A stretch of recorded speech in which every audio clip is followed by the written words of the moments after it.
No bullshit.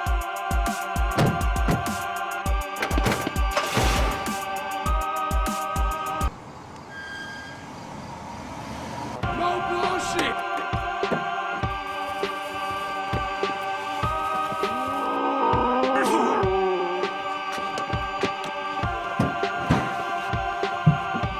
No bullshit. Let's just do breaking news. No more bullshit. No more bullshit. No bullshit. Nope, no bullshit, brother. I got a stomach flu. Oh, thanks for telling me that now. I don't know if I should eat this coney. That's not going to do anything to that. No, but share. Look here. It'll heal you. The original Coney Island. American Coney Island, downtown. It's open. Go there.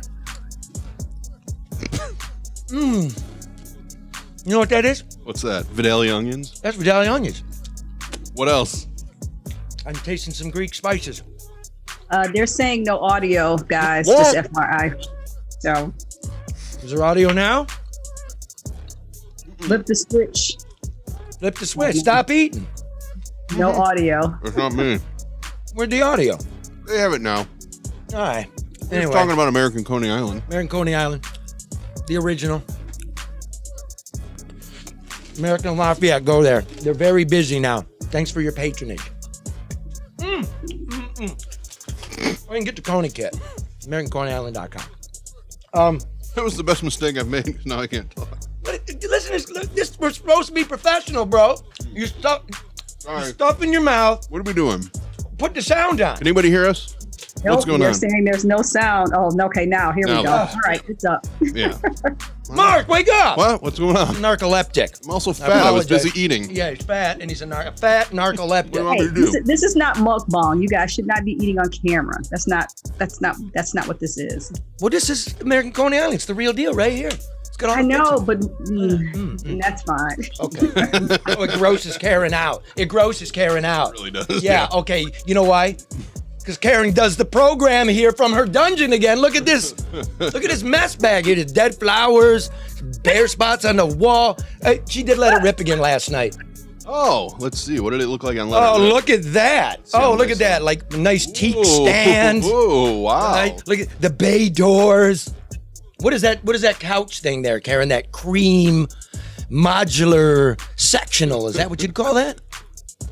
Charlie is a couch. How come our audience doesn't get the red carpet treatment? You give us the rubber carpet treatment. flowers. Listen, this is the real deal, though. This is where everything happens. I've got all my stuff here, Charlie. This is the real place. Oh, so that's the respect? So you don't give any respect to Huel Perkins? Here, Huel, take my mid-century dynamite pad. It's disrespect. Why don't you shoot that one in the garage? You know what? Next time, I'm going to do Let It Rip from right here. That's what I'm going to do. No. That's ours. Okay, well, make up your mind, Charlie. All right, listen, share. We got a really big show. We got, how do you say this? Senator Ed McBroom. He's the real deal, man. This guy is the chairman of the Senate Oversight Committee. He's a cattleman. Mm-hmm. He lives in the UP. Mm-hmm. He's the head of keep that on. The beat? Yeah. I believe we'll ask him. He heads the church choir. I bet you the guy voted for Trump twice. But you know what he did? He did his job, folks. And so, just late last month, his committee issued a 56-page, 8-month investigation into allegations of fraud in the election. And you know what they found? Butt kiss. And now he's getting death threats. How was that received? Yeah. And now he's getting find death out. threats. This is unbelievable.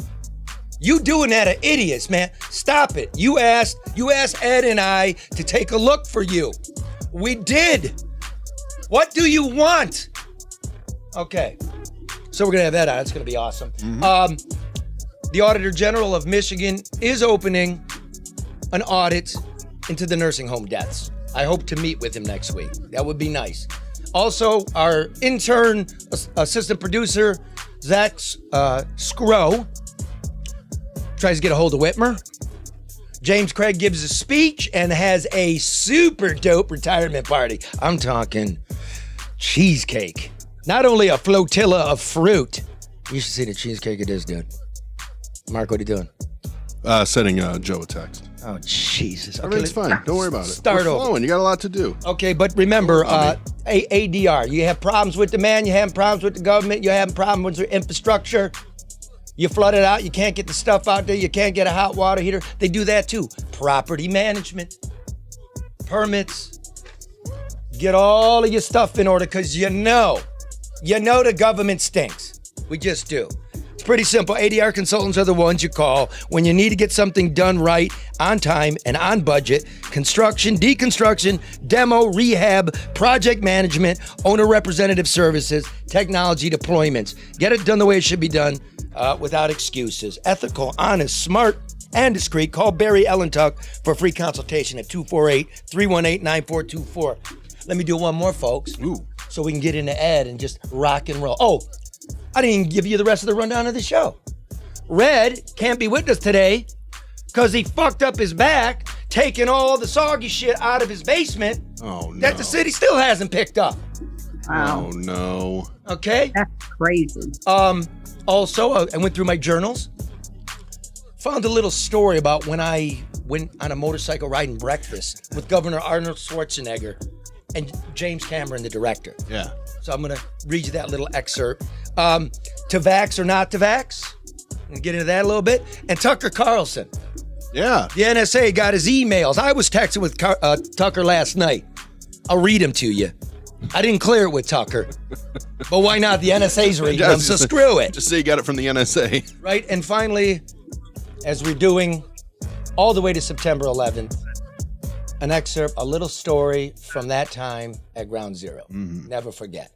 But before we get into Ed McBroom, hit me with the Luke Nowacki music. Yeah. If you're not among the rude and elite who can make your pals' pockets fat off the taxpayers' back, if you actually work for a living, you're going to have to provide for your own retirement and theirs. Somebody's going to have to pay those Biden bucks back. If you have questions whether you're on the right track, call financial specialist Luke Nowacki at 248-663-4748. Grow your assets from annuities to individual retirement accounts to college savings plan. Make the call now. Your politicians and your children are dependent on you. Luke Nowacki, 248-663-4748. All of your investment needs. Look here. Wall is the one. You want the call. Pick up the phone and call. That is the hippest commercial. That was a great dance there. I thought you would drop something. Maurice Davis, king of the party blues, an endangered politician, Yeah. right? Second ward of Flint. See what happens when a black man comes out and supports Trump? Trump, yeah. They're trying to run him out of town. Could have had a TV show, though. I ain't got no justice, man. Royal Alliance Associates Incorporated. Boom. All right, without further delay, Senator Ed McBroom, Republican from Vulcan. Where the hell is Vulcan, bro? It's about halfway between Escanaba and Iron Mountain, 100 miles north of Green Bay. Where's that? Wait, that's part of the state? So let's wait. Before we do anything, let's see. You're no pussy. That's for sure. You are a cattleman, correct? I have a dairy farmer, yes. Yeah. Do you deliver your own calves? Yes. You deliver your own calves. Do you conduct the church choir? I do direct the church choir and music on Sundays, yes. Wow. Oh, man. Look at this That's guy. pretty cool. Look at this guy. What do you do for a living? What did you want to do when you get out of college? I wanted to dairy farm and teach band. He wanted to teach band. Look at this guy. So that's a farmhouse. I can tell by those curtains back there. So you're do you have brown shoes? Brown cowboy boots. Brown boots. He doesn't have brown shoes. So he's not a hipster. Do you have a silk suit? No. So he's not No. that kind of minister. So no silk suit, no brown shoe. Just a hardworking American guy lives in the rural part of the world, right? That's how it seems to me. Pro-life. Yes. Do you work on Sundays? On the farm and but I've got 13 kids to take care of, so What? it's always work every day. 13 Wow. kids. See that? Look at this guy. Ooh-wee. Do you track cow shit across your carpet? Absolutely not. You wash the boots before you leave the Look barn. at this guy. This guy's every woman's dream. All 13 kids working on the farm too, I assume. Right? Wait a minute. How many wives do you have? So I have my wife and I have 5 kids, and my brother married my wife's sister, and they had 8, and then he passed away a couple years ago. Oh. And so we're all there together, the 3 adults and 13 kids. Oh my! Holy cow. Oh, good for you. I got shivers from this guy. Yeah. Did you marry your wife's sister just to, No. Are you Mormon? To complete the stereotype. I was going to say, it sounds like an A&E show coming out of this I some know. kind of way. This dude is like, this is it. Did you vote for Trump? Both times. Both times. So what's wrong with you, man? Like, your committee is looking into if there was fraud. You fit all the demographics, all the boxes, and yet you come out with there was no fraud. Well, we looked hard and looked into just about every allegation that was brought up or is that popular online, and they kept on running into either dead ends, or the people who were trying to push the theory wouldn't communicate back with the source material. So I counted that as a dead end too. Okay, let's go like this. Let's just run a few off. Antrim County. Yeah. Right? It was Biden winning by like 2-1, and then all of a sudden it shifts and Trump's winning. What happened there? Were these tabulators hacked? What happened in Antrim County? Yeah, so the clerk there had to issue new ballots for several of the precincts because the judge ordered some things on a couple of ballots at the township level, and she failed to update her computer, which receives the results from the tabulators.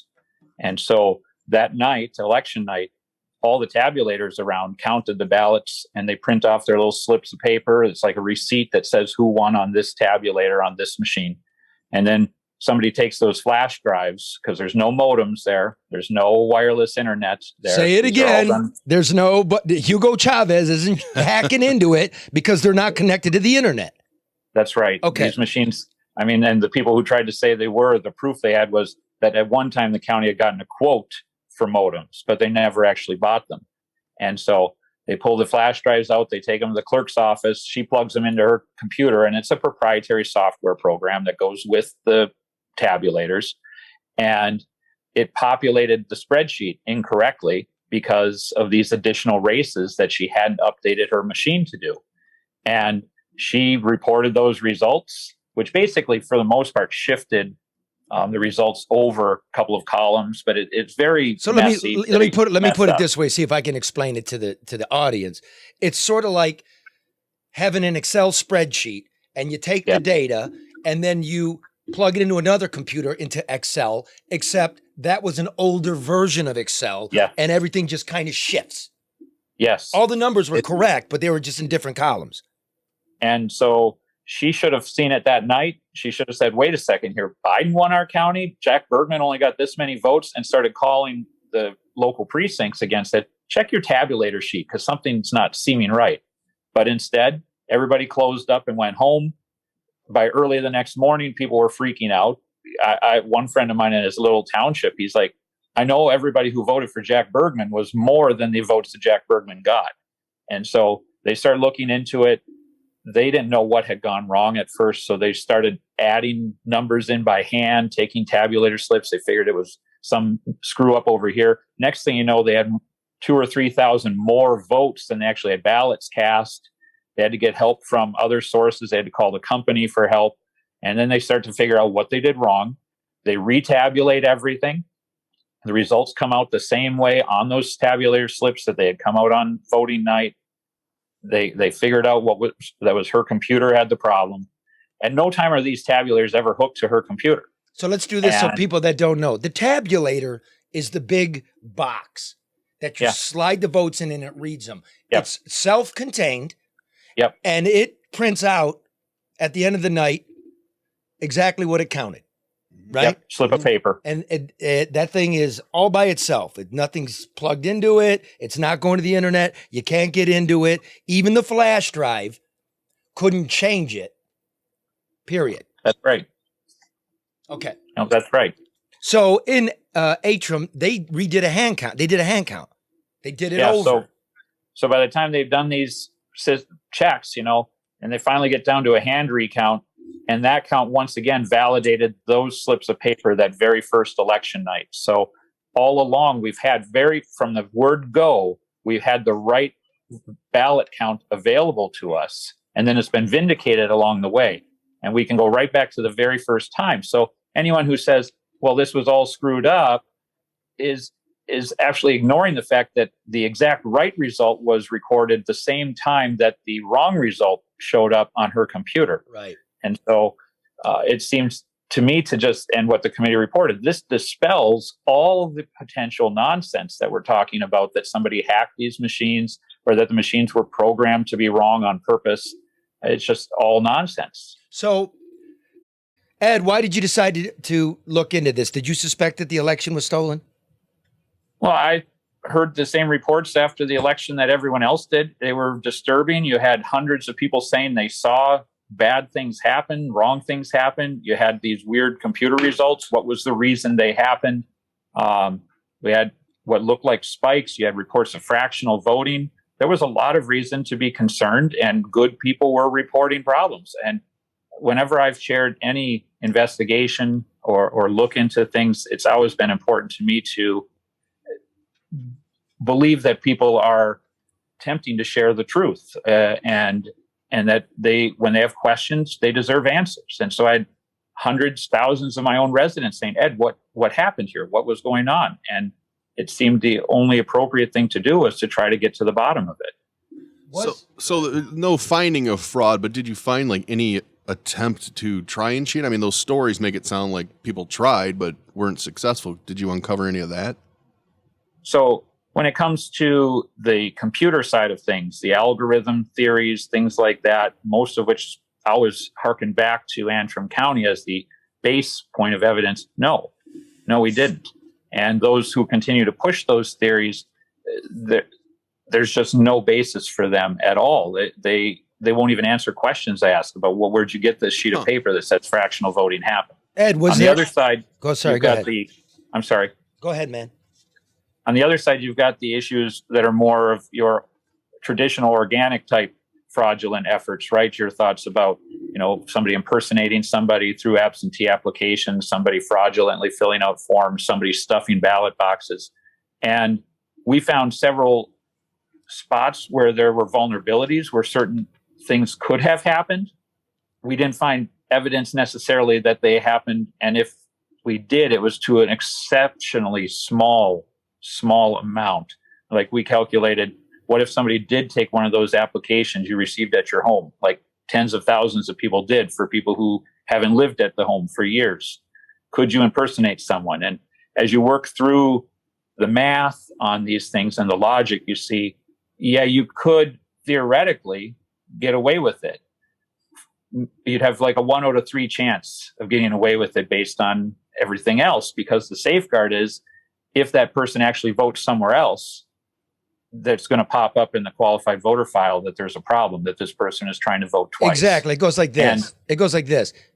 Absentee ballot, you get a number, right? Mm-hmm. You fill it out, you sign it, you send it in. It gets scanned. Yep. The number's assigned to you. Then it goes to be counted. It gets scanned again. It gets opened.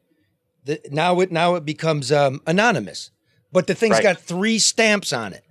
And when I'm working at TCF, I'm going to see on the computer if you've decided to vote twice, if you did an absentee and you're now going to the polling station to do it, it's going to register you've already voted, right? And the thing we found is after you get to about 100 instances of somebody trying to impersonate someone else, the statistical possibility that wouldn't interact with somebody else trying to vote too under the actual name is so minimal. You have a better chance of drawing an atom out of a box, one specific atom out of all the atoms in the entire universe out of a box, than you would to get away with it. And so it's this ridiculous statistic impossibility. Now, if the vote count was down to less than 100, then I couldn't say for sure, but it's 155,000.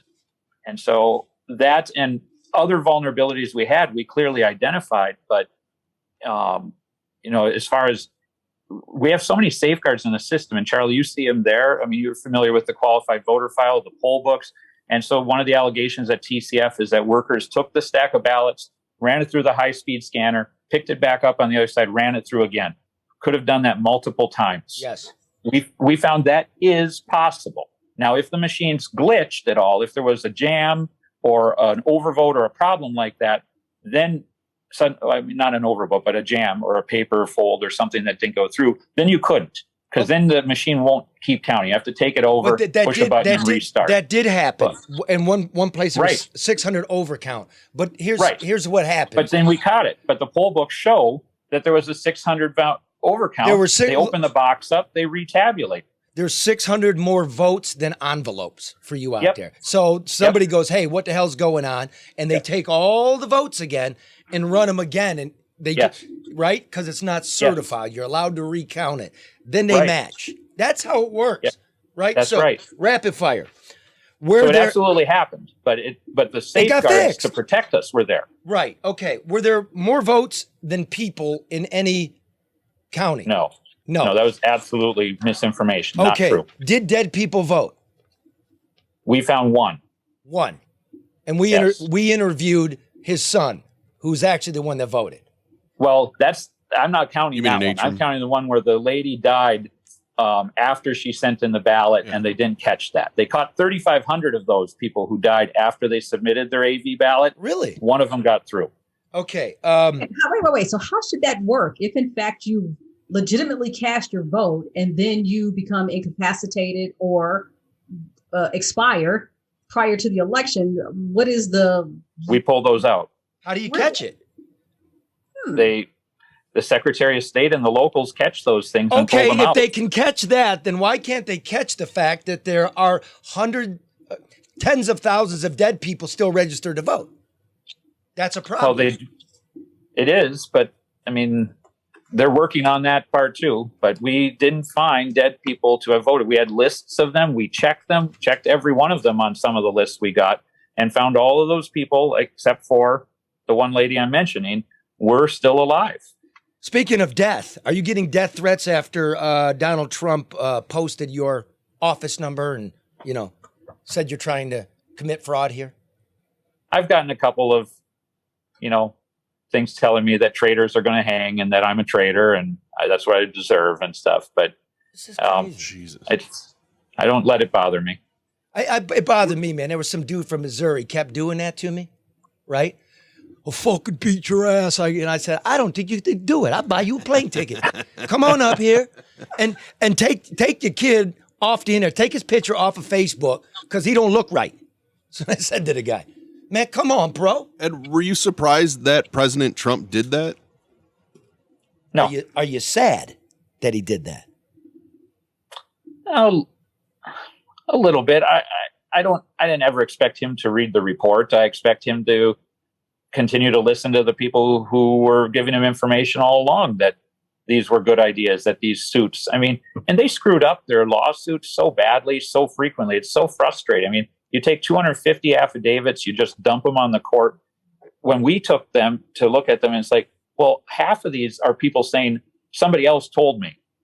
Well, the judge isn't going to take that affidavit seriously. If the team had really been doing a good job, they would have gotten the best affidavits and brought those to the judge and said, here's our best case. Here's 20. Here's 30 that really make the point. Instead, they just dumped all of them without even proofreading them. It's terrible strategy.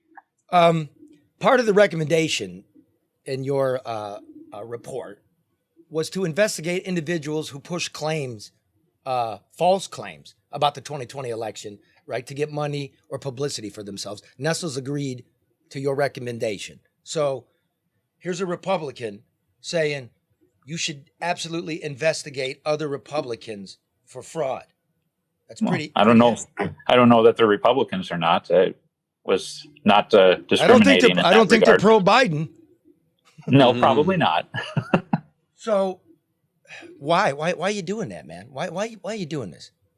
So whenever a legislative committee does an investigation, our reason for investigation is to provide information to us for legislative purposes, right?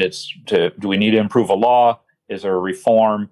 Is there something else that we oversee? We oversee elections. Do we need to do? But if we discover within that circumstantial evidence or hard proof even that an additional crime has occurred, it's our responsibility to turn that over to someone who has actual authority on the criminal level. We had to do this with the Courser Gamrot situation back in 2015 as well, and turn that over to authorities to investigate because there was clear circumstantial evidence that crimes had been committed. And that wasn't something that the legislature or our committee could had any authority to deal with. So well, I was looking found circumstantial evidence in this case. I've turned it over. It deserves to be looked at because if people are being defrauded, that's a crime. And if they're not, and I assume all these people are innocent until they're proven guilty, but it was important that we turn those documents and the evidence that we have over to someone who actually has that authority and that expertise.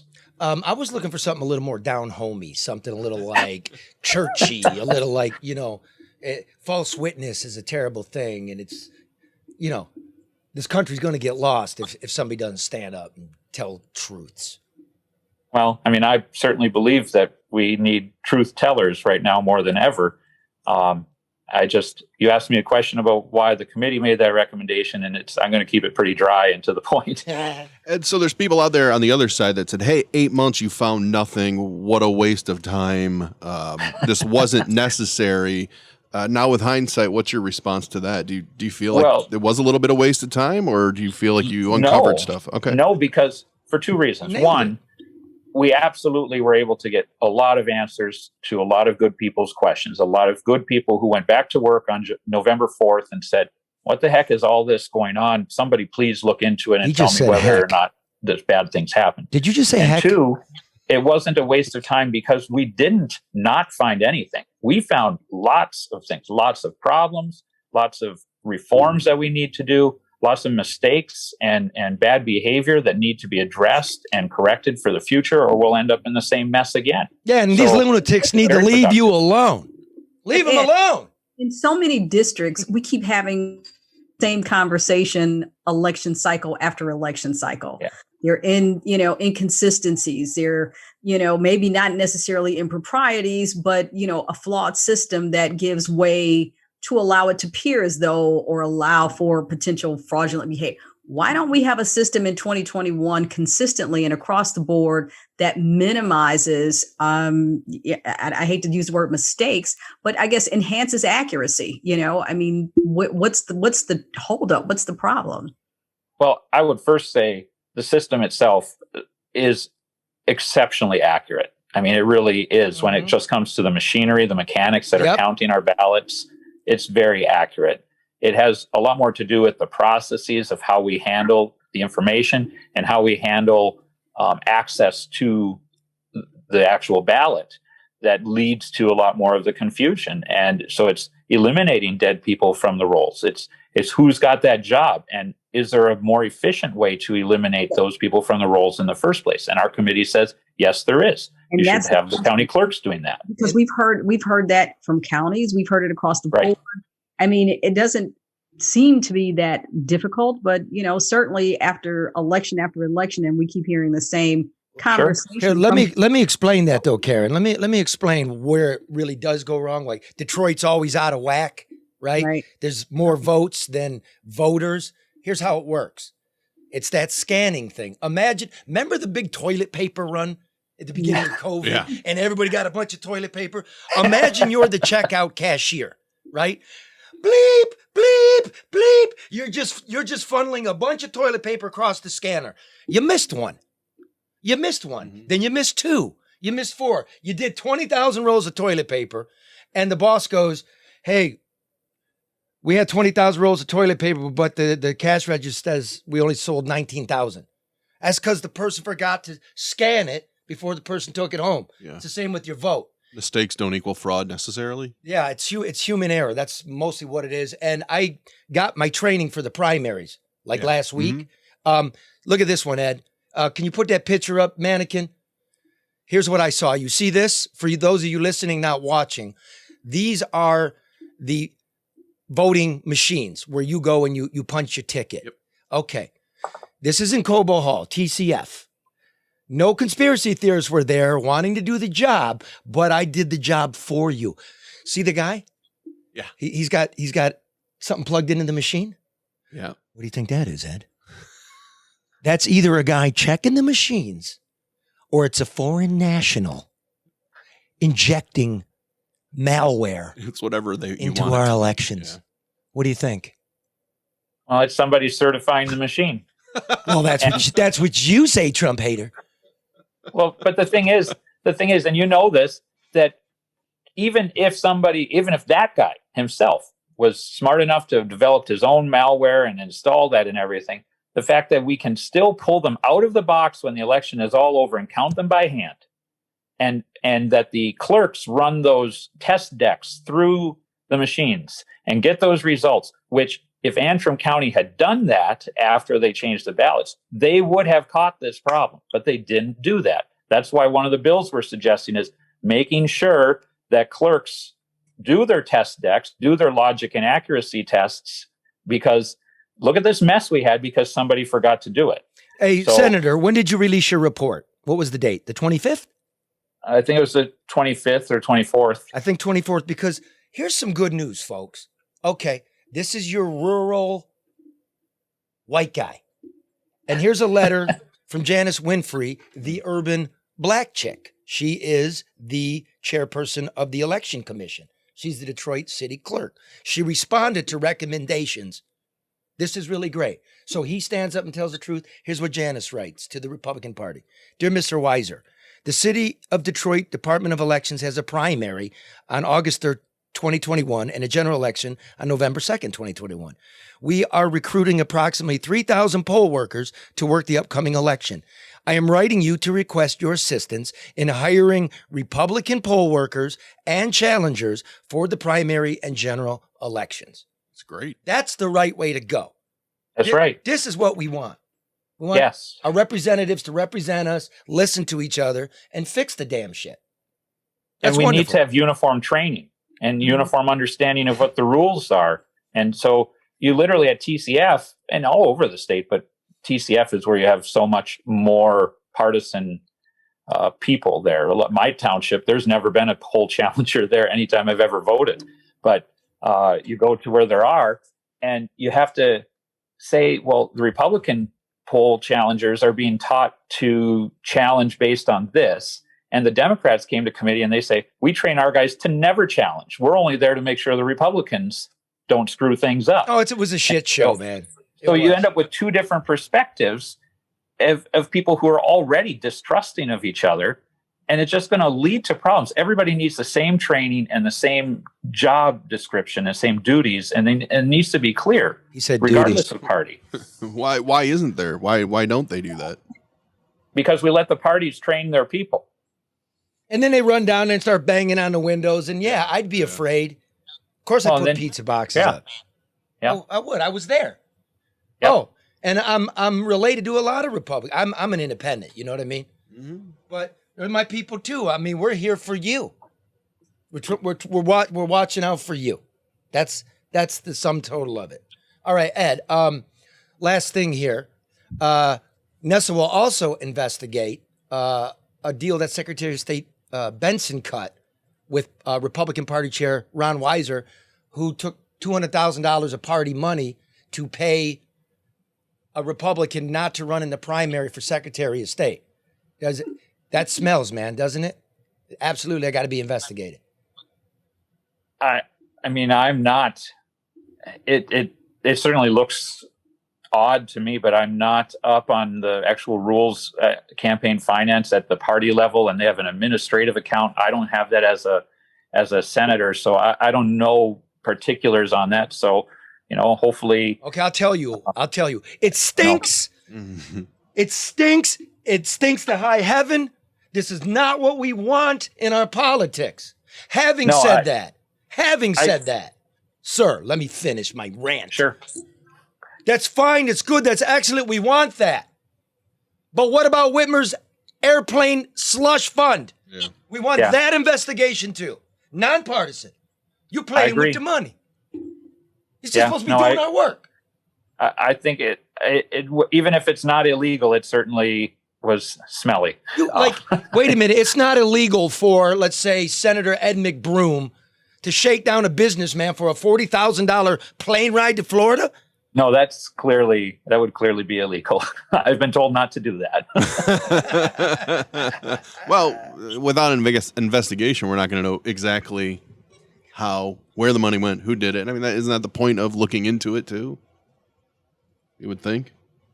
Does anybody care anymore? Yeah. That's funny. You say that. I think so.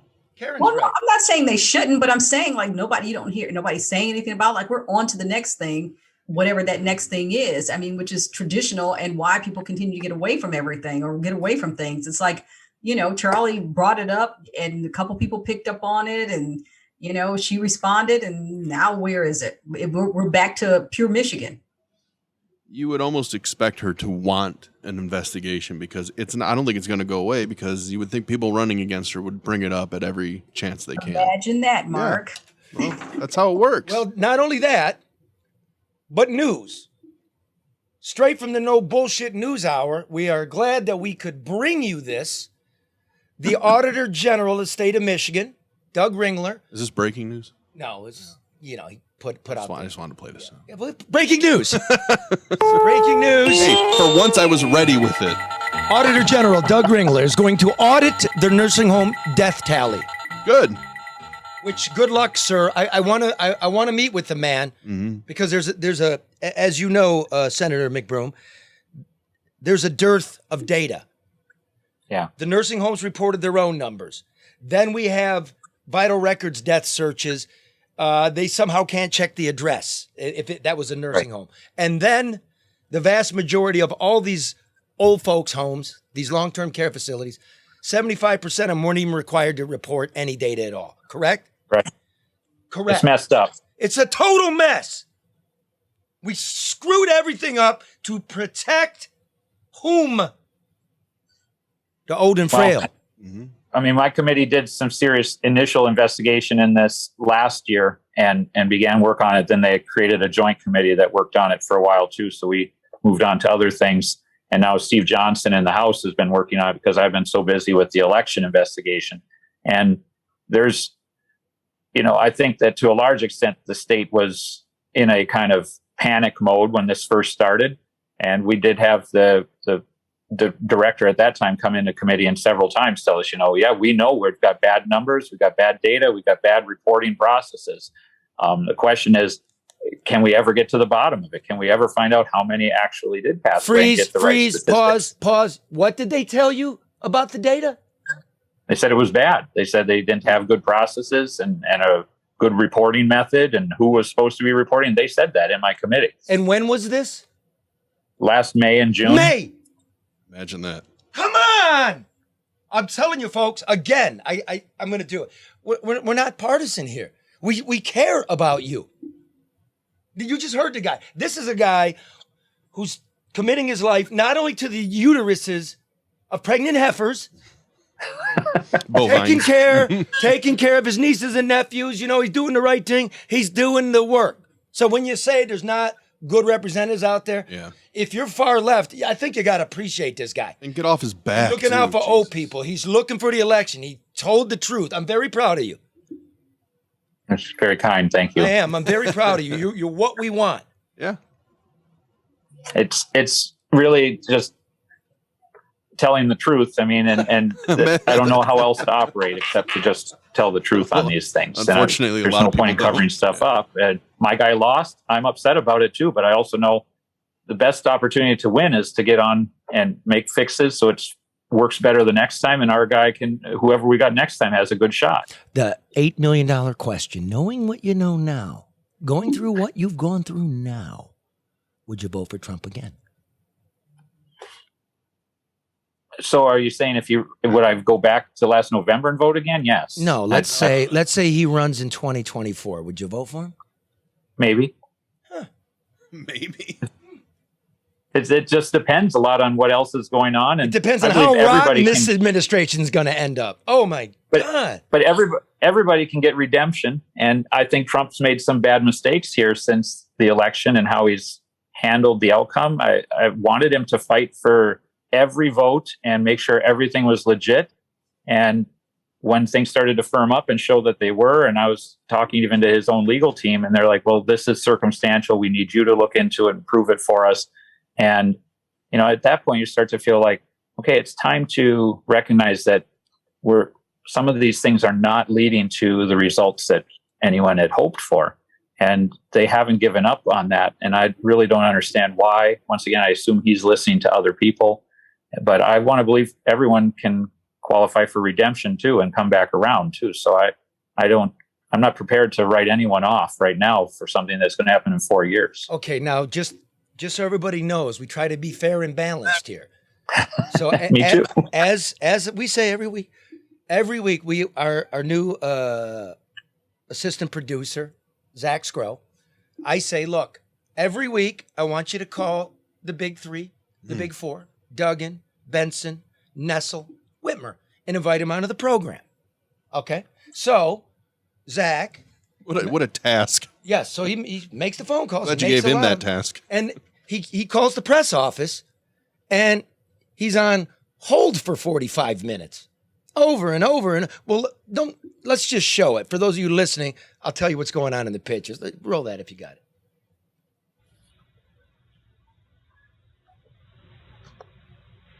He's in bed. The governor and the Whitmer administration are committed to serving you and appreciate your outreach. Please contact us online at michigan.gov/Whitmer or remain on the line to speak to a representative. Your call may be monitored or Brushing recorded teeth. for quality or training purposes. Minute 30 into the call.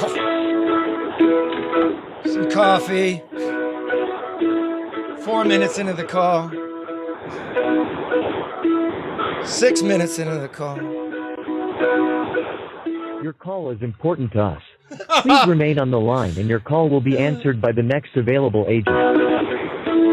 10 minutes into the call.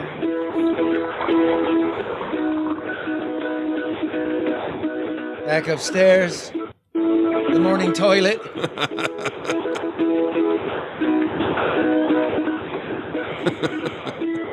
Fixing the morning toilet problem. Banging his head on the wall 25 minutes in. Oh, a little exercise outside. Your call is important to us. Please remain on the line and your call will be insulting. answered by the next available agent. Look at this. 30 minutes. His press office. Oh, he's taking a shower now. Oh, Good afternoon, Governor Whitmer's office. 45 minutes. Hi, how's it going? My name is Zach Scrow. I'm just calling with the No Bullshit News Hour to extend an invite to Governor Whitmer and see if she'd like to come on and answer a few questions and speak with Charlie.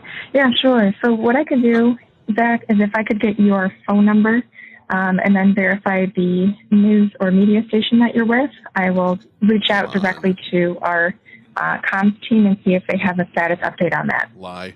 Wonderful, absolutely. I appreciate your time. Oh, wow. I appreciate your time. Time. Oh, That's amazing. That's unacceptable. A press office, too. yeah. That would never fly under me. I would not let that happen under any circumstances. This is the new game. It's not a one-off either, right? This has happened every time. I don't Yeah, care like if you- 25 to 45 minutes. You owe everybody the courtesy of a timely acknowledgement and an equally timely response, whether that is a denial or an affirmation. You just don't let stuff hang out there like that. That's not right at all. That's not professional. No, and it's a bad way to run for re-election.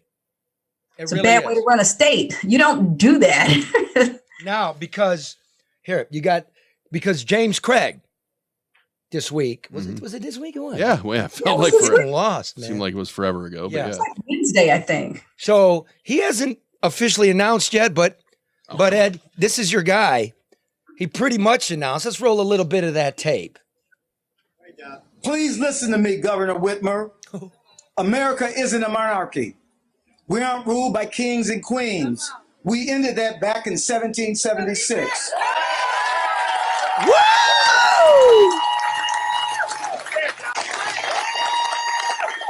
Woo! Make no mistake, at the ballot box in November in the year of 2022, we will be celebrating our independence from the rule of Governor Whitmer. Wow. Did he show his piece? Certainly sounds like it. Yeah, he's running. You know what? That's right. He did, because he's talking about the issues that matter to him, even though he's officially not running. It sounded like a stump speech, but he's talking about the Second Amendment. Open up the jacket. Laying the platform, laying the groundwork. Yeah, yeah. But he showed that he was caring, and he'll always carry. That played well. Yeah, I mean, it was good for him, man. Karen, It's a Second Amendment. He should. Sure. You think he came out too early, Karen? Do you think he came out too?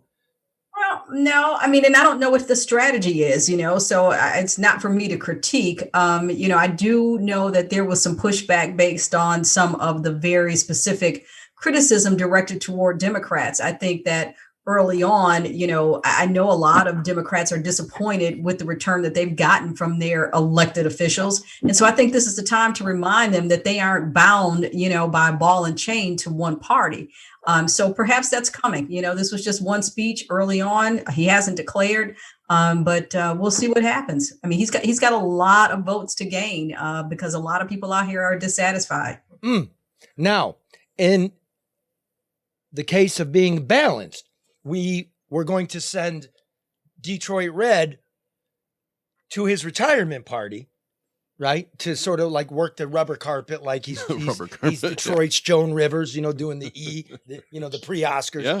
But Red threw his back out, trying to get all the ruined stuff out of his basement that the city still hasn't picked up from his street. But it's too bad because we did get a hold of a few little clips of the retirement party of the chief. And let me tell you something, Ed. There's some nice ass at this party, bro. I mean, this could be the first hip hop governor. This thing's awesome. Look at that. Oh, Charlotte. Whoa! Yeah. Look at that. Oh, dude, hot. Smoking. They are hot. The Hollywood governor. But then you wonder, Riverfront. Then you wondered, did Craig mix it up with the girls? Did he? Let's keep watching. Let's see. Here's the other one. Let's see.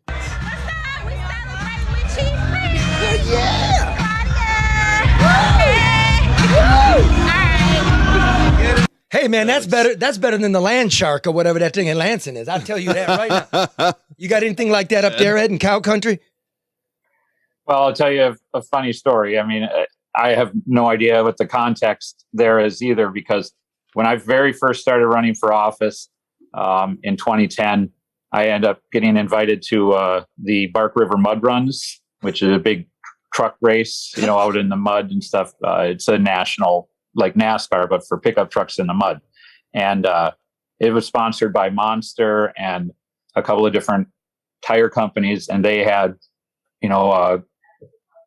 what do you call them, Showgirls or whatever. And, I'm just some young candidate, never done this before. And somebody's like, hey, come over, you got to meet this person. And so next thing I know, I'm standing in a crowd of 3 girls from Monster energy drinks who are all wearing their outfits or costumes for it and in a picture. And it's like, yeah, I'm not sure this is a good idea for my image or anything, but things just happen. And sometimes, so I don't know what the context of that is. And I'm not going to judge the guy without knowing more about it. I think they were just celebrating. I mean, Chief Craig is very down to earth. He's very accessible. Yes. People like him, people, in the business community and people on the street, they do. He resonates with them. And that's why I don't want him to compromise that coming out of the gate, because I know that these are people that he can secure. Right on. These are the people that he knows, he's connected with, and they were just celebrating his retirement in true Detroit fashion. Oh, and by the way, right? Southeast of Michigan, that's what we do. That's what we do down here, brother. Yeah. And we haven't had a representative in the governor's mansion in a very long time. You know what I mean? God, yeah. Blanchard. No, where was Blanchard from? Canada. and so was Granholm. See, from Canada. I don't care if you lived in Wayne County. You're from Canada. Go back Granholm to Canada And you too, Ted Cruz, Justin Bieber. Ed, did you see Hey, Craig's? don't say Drake. Drake can stay. Drake, get out of I don't know. here. I think he can go too. Ed, did you see Craig's speech, and what was your take on it? I didn't see it. That's the most as I've seen of it is what you just showed. Okay, let me tell you what's going on down here, Senator. Okay, it rains, the power goes out. It rains, Grosse Pointe, Detroit flood like it's Noah's Ark. It rains and the dams wash out in Midland. I mean, this is unacceptable. And what they keep doing when this happens is it's all going to be sunny. You know, we're going to fix that. And nothing gets fixed. So I'm going to read you something. Used to be a reporter for the New York Times. I was going through my old notebooks, just thinking about the messaging, all the bullshit we get, right? The nuance is lost. Nothing gets done. But it was Arnold Schwarzenegger had just become governor, and he's doing his motorcycle ride up the Pacific Coast Highway, going in the bowels of Malibu Canyon to have breakfast. And with him is James Cameron, the director of Terminator. And Titanic, Avatar. I mean, some of the biggest grossing films. Yeah. So I get to go. So I'm riding along too. And we're sitting there having breakfast. And Cameron says to Schwarzenegger, so how's it going up there in Sacramento, right? And Schwarzenegger says, it's a real trip. It's just like the movies. The people voted for a hero and I'm the hero. If I can't win, then California is finished. If I am defeated, then there will be no one left who is able to fight the special interests. What special interests? Cameron asks. That's the trip, says Schwarzenegger. No one really knows. It's whatever I say. Journalists ask me, what special interest? I say, those special interests or these special interests, just special interests, and they write it down. People don't really care who the villain is, just that the good guy and his people win. It's like the movies. To which Cameron says, that's funny, because in your movies, all your sidekicks die. But it reminds me, Trump continues with this whopper about the elections, right? And his audience believes because he's their hero. Or Big Gretch says she shut us down and did science and data to protect lives, and her audience believes, but now we got an audit.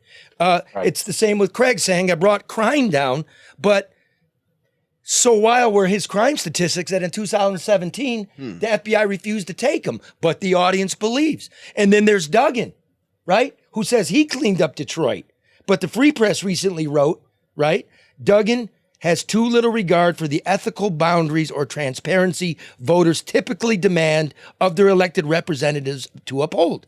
And then the editorial board endorses him anyway, and the audience believes. Yikes. Meanwhile, Red's laid up, power's out, it rained, and nobody's challenging the narrative, Karen.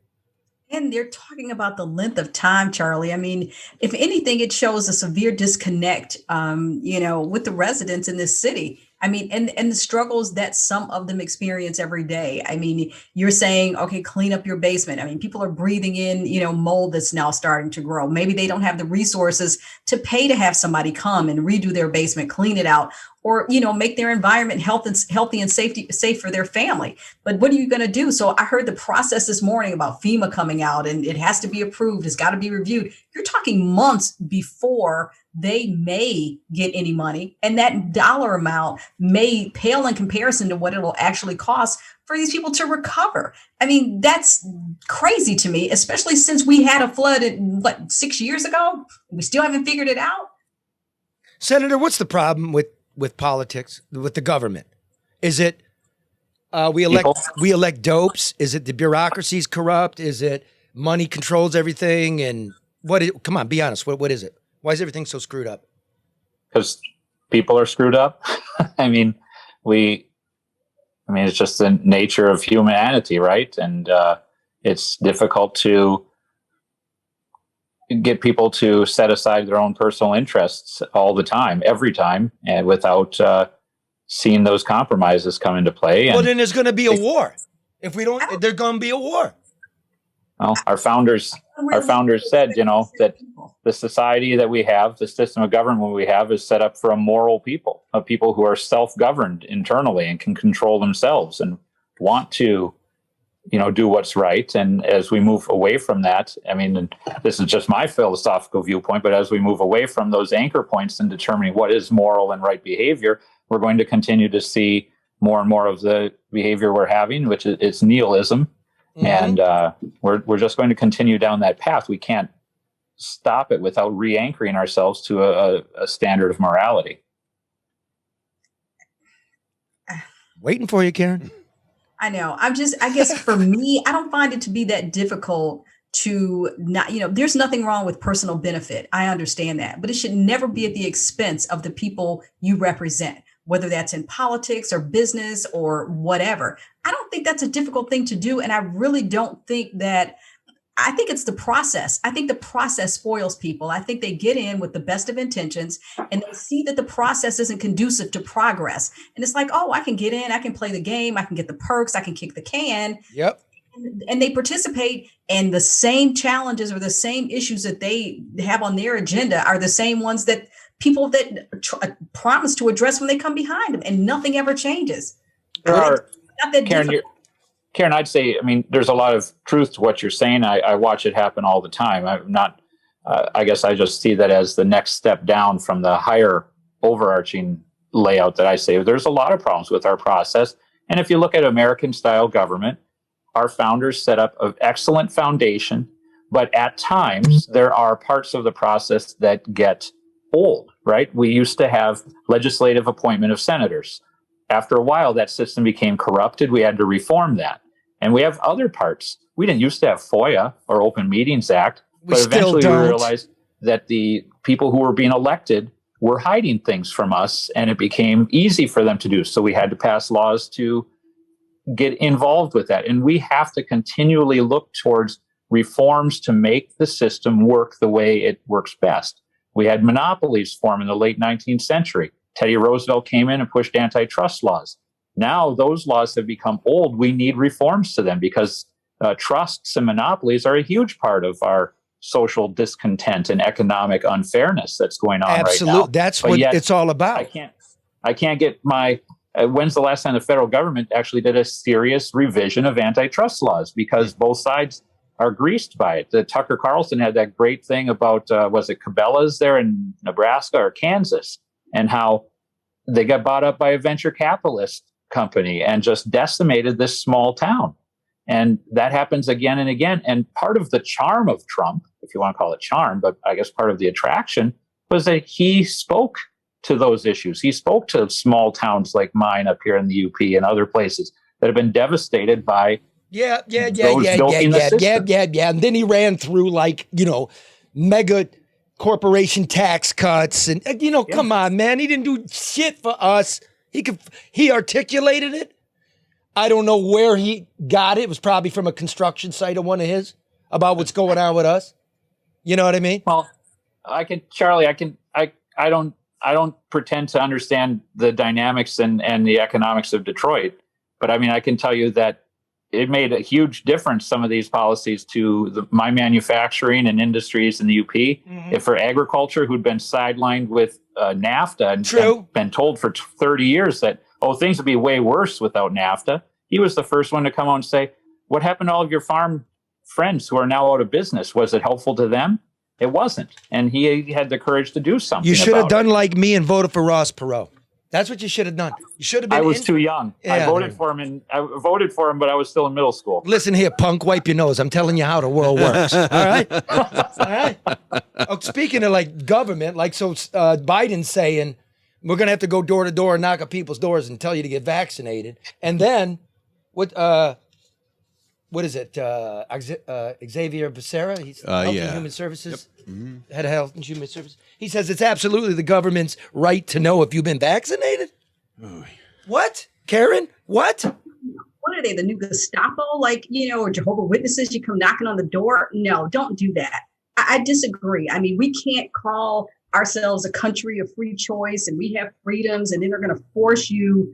I mean, no, you can't do that. I believe people have the right and the responsibility to do what's best for them. And I think we need to stop ostracizing people who may make a choice different than someone else's. I mean, this is getting crazy. You're offering incentives, you want to, vax shame people. I said last night on Let It Rip, when everybody starts to get sick this fall, it's not going to be because of the unvaccinated. It's going to be because those who are vaccinated think they're invincible. People have stopped all their, cleanliness practices. When you go to the stores, there are no more cleaning of the baskets, and people are just all comfortable and running around, and that's what's gonna set this back off. And you know what? Like 99% of the people dying from COVID aren't vaccinated.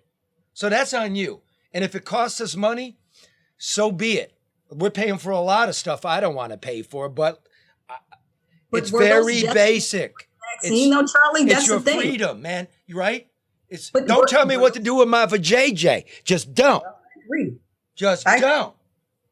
Period. But were those deaths counted before? They're saying that those people were unvaccinated. You've got over 140 million people in this country that aren't vaccinated, Charlie. Yeah, I know. They're not, and it's still not it's emergency use authorization. It's still not approved. So everybody right now is still participating in a trial. Exactly. People have a right to decide if they want to be a guinea pig. Exactly. Now, exactly. Look, COVID's real. It is. It kills. I believe it. But if you're far left or far right or in the middle, there's one thing that all Americans hold dear, and that's the freedom. I don't want the government telling me what to do, be in my bedroom or anything. Are we agreed on that? Mark, you agree with that? He doesn't quite agree. Well, go ahead. Yes, in theory. I mean, there's limitations. I mean, you can't just go 150 down the highway. Well, do you want like Tucker Carlson, the NSA, right? Yeah. Do I want them monitoring your emails? Not particularly. Well, they didn't mind. Here's what happened with Tucker Carlson, I think. He's trying to get a interview with Putin. And who wouldn't? I'd love to get an interview. Oh my God, yeah. And and as you saw with Whitmer, you don't call the press office. It doesn't work. No, you gotta have an in. You gotta have an in. You look around. So he's in contact with people within the sphere. Sure. Of Putin. Obviously, they're under. It'd be a great get too. Right? They're targets, and they're being monitored by the NSA. They sweep up Carlson's emails and texts, right? They get them in a data collection. Somehow that leaks out. Somebody's showing Tucker that they've got his communications, and he starts to flip. Axios confirms it.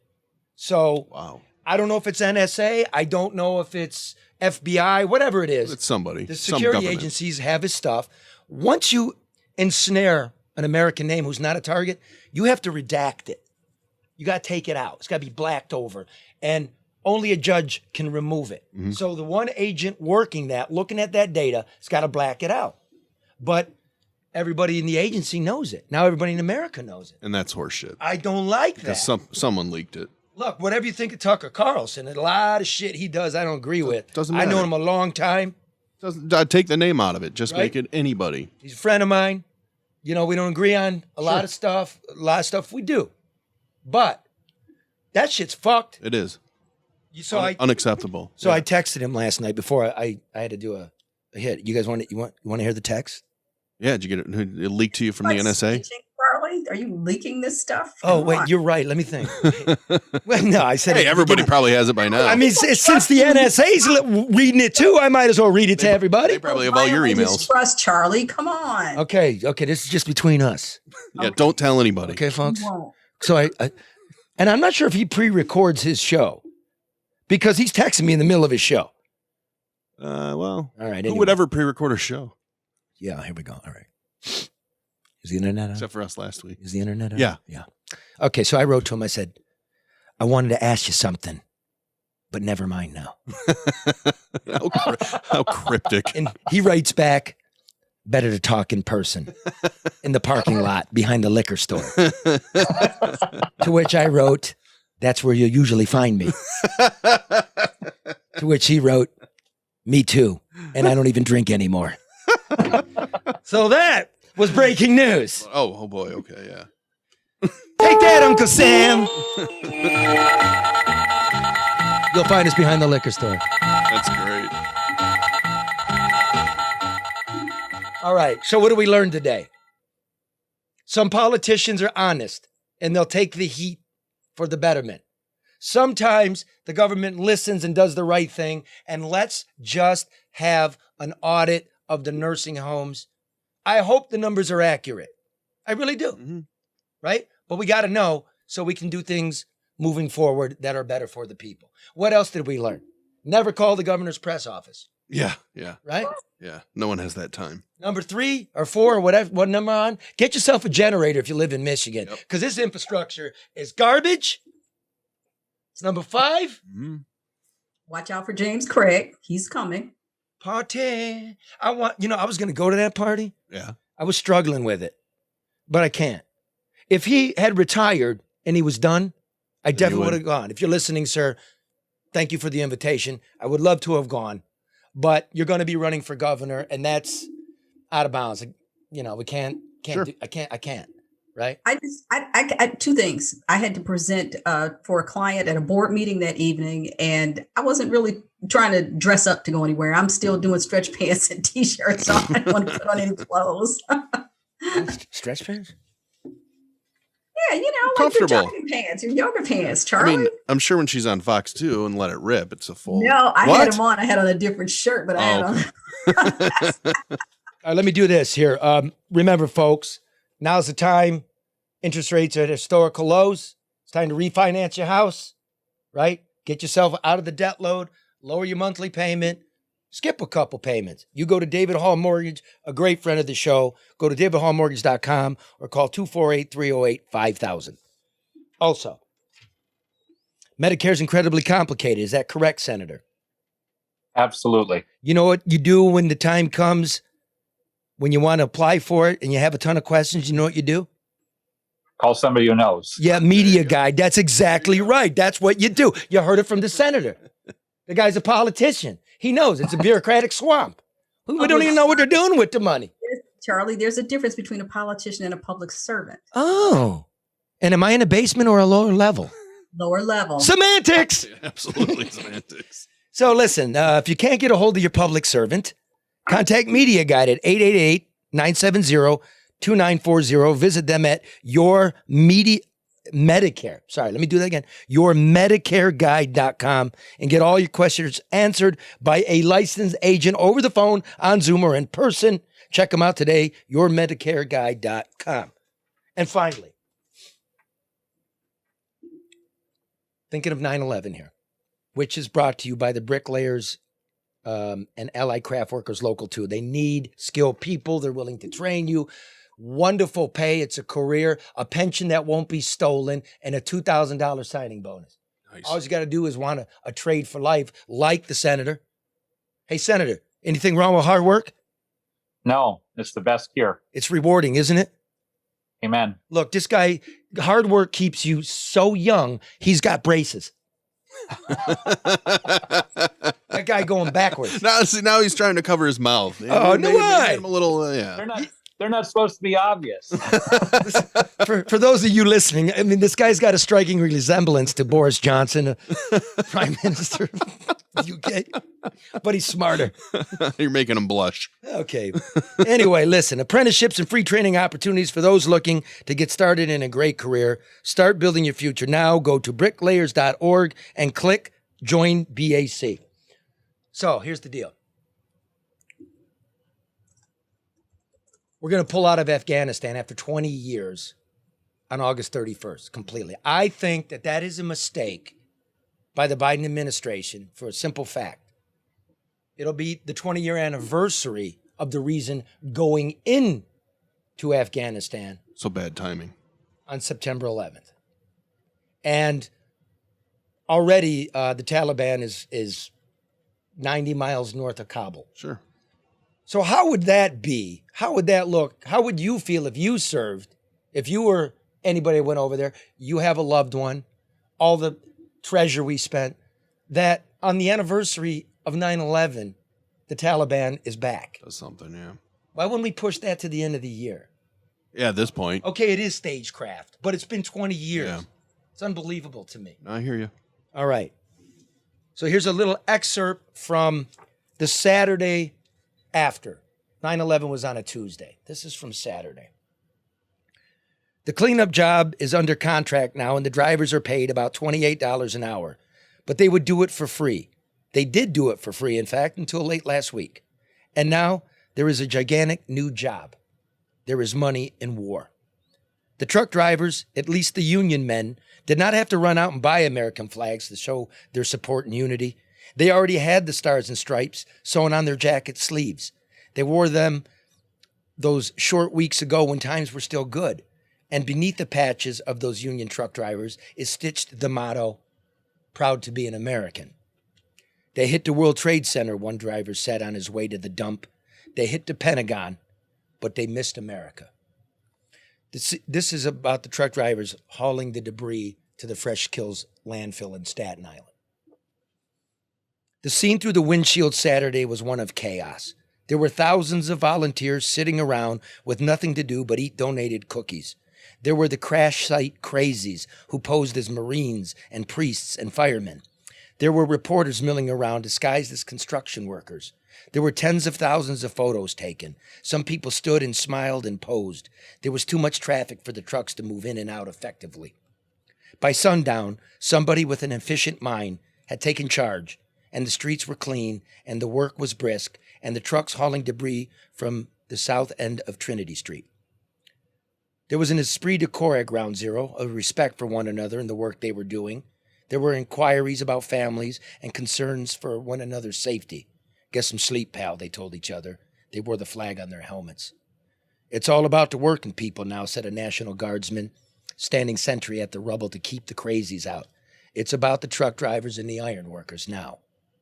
At dusk, while driving over the Verrazano Bridge, one could see that the harbor was nearly empty and that the Coast Guard was searching each cargo ship thoroughly. Over the CB radios, some truckers who had no knowledge of the serpentine downtown streets were in a panic. "Lost on Rector," a man shouted. "Maybe it's Rector, I can't tell. The signs are blown off." "Keep making lefts, Jimmy," came the answer. "Frankie, that's called a circle." Eventually, the drivers did get their loads to Muldoon Hill, the graveyard for the twisted carnage that has become the roost for 10,000 birds. Never forget. Thank you, Senator, for being here. I love you, Karen. Try to love one another.